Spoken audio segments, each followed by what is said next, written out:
So me say me come again. It's a metake. Negi gazeti zutadzoka futi. Izo zokuno tinodzi kwaka futi. Ozan say 9569.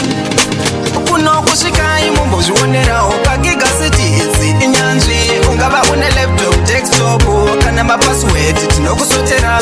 Imimi svika imombo zvionerawo pagigazeti idzi inyanzvi.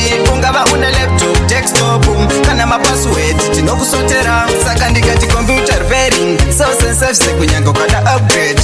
Password move, oh yes we do it. Mabattery macharger kuna we socket. I want vunduke mutupo ingava ES kana HP. Chero isina sita kuno tinoida ari my injection kuno tinoipa.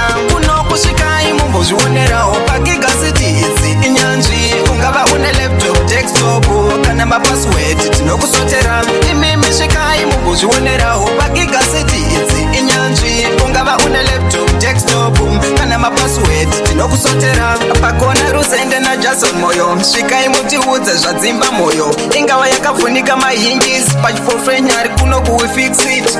Negigazeti izotadzoka futi. Izozo kuno tinodzikwaka futi. 569.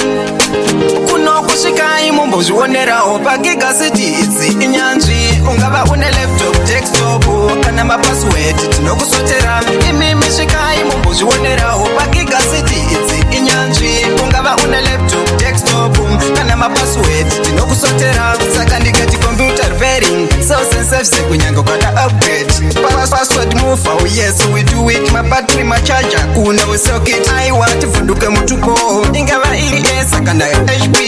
Chero isina sita kuno tinoida ari my injection kuno tinoipa. Kuno kusvika imombo zvionerawo pagigazeti idzi inyanzvi. Ungava une laptop, desktop kana mapassword tinokusotera. Imimi svika imombo zvionerawo pagigazeti idzi inyanzvi. Ungava une laptop, desktop kana mapassword tinokusotera. Pakona rusende na Jason moyo svika imutiudze zvadzimba moyo. Ingava yakavhunika mahingis pachifofrenyari kuno kuwifix it.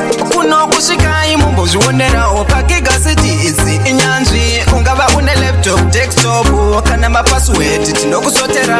Kuno kusvika imombo zvionerawo pagigazeti idzi inyanzvi. Ungava une laptop, desktop kana mapassword tinokusotera. Imimi svika imombo zvionerawo pagigazeti idzi inyanzvi.